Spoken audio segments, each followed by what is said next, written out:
Hey, Brendan, so what we have here? Okay, so everything's installed. Let's fire everything on. So this is a upgrade from the 6.5-inch screen Right. to a 10.25. Installation's complete. The phone's already connected to the display and the BMW, which is going to handle all the audio. So screen's ready to go. Radio is not even ready yet. It's faster than the factory radio, yep. That's very impressive. So this is Linux-based system, not an Android closed environment. So there's no way to download apps, which will slow down the whole system with the time, correct? Correct, that's right. No bloat, no extra features. It just gives you this and factory system retention, that's all.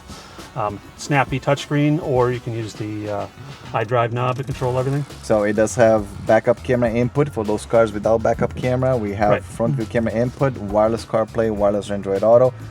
This car has factory backup camera, so let's show that retains the factory OEM camera. Reverse shows up.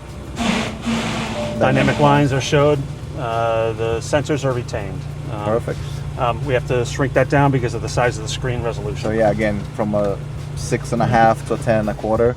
So perfect. How do we go back to the OEM side? Do we lose any factory functions? No factory functions are lost at all. You can use the menu key on the iDrive, or come in here, go to display, touch the BMW icon right there. That'll bring you back to factory. And then to get back, same thing, menu or just touch. So you have all the OEM options here, and you still can control it with the iDrive knob. No touch on the OEM side, just to be clear. On the OEM side. Okay. But to bring you in, you can touch it any time and bring you in. Bring yourself back. Okay, very responsive. So basically retain factory Bluetooth, and we use the Bluetooth source as long as the car can do Bluetooth audio streaming. That's the source you're going to use to input audio from CarPlay Android Auto. Yep. It retains the factory microphone as well, right? So we don't lose quality during phone calls? Yep. And also you can do Siri or voice control from the steering wheel. Either operating system, just press and release. Siri, navigate to Walmart.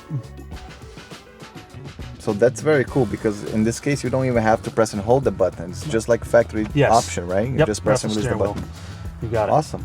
So yeah, that's the display from ZZ2, now available. If you guys have questions or if you guys need to place an order, give us a call, 929-220-1212. Check our website, zz2.com.